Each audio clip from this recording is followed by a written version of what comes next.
तो नमस्कार दोस्तों, आज इंडिया की दूसरी सबसे बड़ी स्टील बनाने की company JSW steel limited company ने अपने Q2 के रिजल्ट्स को पब्लिश कर दिया है। और आपको बता दें, ये क्वार्टर कंपनी के लिए अच्छा नहीं गया। कंपनी को काफ़ी हाई लॉस झेलना पड़ा है।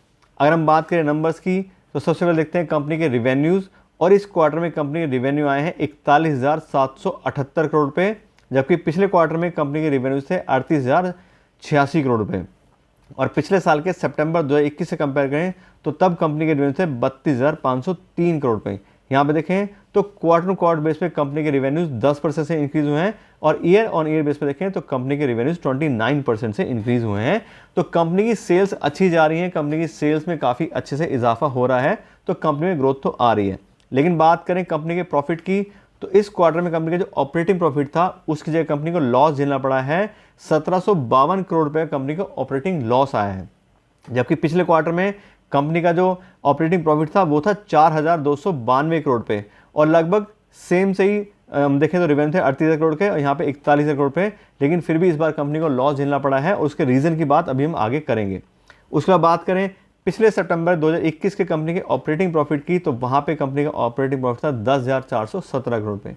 और यहाँ पे देखें तो क्वार्टर टू क्वार्टर बेस पे भी और ईयर ऑन ईयर बेस पे दोनों पे ही कंपनी का जो ऑपरेटिंग प्रॉफिट है वो डिक्लाइन हुआ है, कंपनी को लॉस ही यहाँ पे झेलना पड़ रहा है। ऐसी बात करें ऑपरेटिंग प्रॉफिट मार्जिन की, तो प्रॉफिट तो है ही नहीं, कंपनी इस क्वार्टर में लॉस में गई है। और पिछले जबकि क्वार्टर जो था जून वाला, उसमें 11% कंपनी को प्रॉफिट मिला था ऑपरेटिंग प्रॉफिट मार्जिन, और पिछले साल सितंबर 2021 के क्वार्टर में कंपनी का ऑपरेटिंग प्रॉफिट मार्जिन 32% था। इसके अलावा बात जो हम कर रहे हैं कि कंपनी का जो लॉस हुआ है उसका मेन रीज़न क्या है, उसका जो मेन रीज़न है वो है मटेरियल कॉस्ट। जो रॉ मटेरियल कंपनी लेती है, जो रॉ स्टील कंपनी खरीदती है, उसका प्राइस बहुत ज़्यादा इंक्रीज़ हो गया है, इस वजह से कंपनी को यहाँ पे लॉस झेलना पड़ रहा है। अगर हम बात करें इस क्वार्टर की कंपनी के मटेरियल कॉस्ट की, तो 23,757 करोड़ रुपये की कंपनी को कॉस्ट आई है 41,778 के रिवेन्यूज़ के अगेंस्ट, यानी कि इतना जो माल बेचा कंपनी ने उसकी कॉस्ट 23,757 करोड़ थी। और जबकि पिछले साल सितंबर 2021 से कंपेयर करें तो उसमें 32,000 करोड़ के रिवेन्यू के अगेंस्ट सिर्फ 12,329 करोड़ रुपये का मटेरियल कॉस्ट था। और यहाँ पे पिछले साल से कंपेयर करें तो 93% से कंपनी को मटेरियल कॉस्ट हाई हो गई है। 93% प्राइस जो है वो हाई हो गया स्टील का, इस वजह से कंपनी को मेनली यहाँ पे लॉस झेलना पड़ा है। इसके बात करें कंपनी के नेट प्रॉफिट या नेट लॉस की, तो इस क्वार्टर में कंपनी को 915 करोड़ रुपए का नेट लॉस हुआ है, जबकि पिछले क्वार्टर में 839 करोड़ रुपए का प्रॉफिट था। और पिछले साल सितंबर 2021 की बात करें तो 7,179 करोड़ रुपए का काफ़ी हाई कंपनी को प्रॉफिट मिला था। यहाँ पे देखें तो यहाँ पे भी लगातार कंपनी को क्वार्टर क्वार्टर बेस पे भी और ईयर ऑन बेस पे भी दोनों जगह पे डिक्लाइन देखने को मिला है। ऐसी कंपनी की अर्निंग पर शेयर भी जो है वो माइनस में चली गई है, और कंपनी को अर्निंग पर शेयर है लॉस पर शेयर हो रहा है 3 रुपये 53 पैसे का, जबकि पिछले क्वार्टर में कंपनी को 3 रुपये 47 पैसे का प्रॉफिट था। और पिछले साल के सितंबर 2021 के क्वार्टर में कंपनी को 29 रुपये 66 पैसे का अर्निंग पर शेयर आ रहा था। और यहाँ पे भी क्वार्टर क्वार्टर बेस पे भी और ईयर ऑन ईयर बेस पे दोनों बेस पे कंपनी का अर्निंग पर शेयर भी माइनस में चला गया है।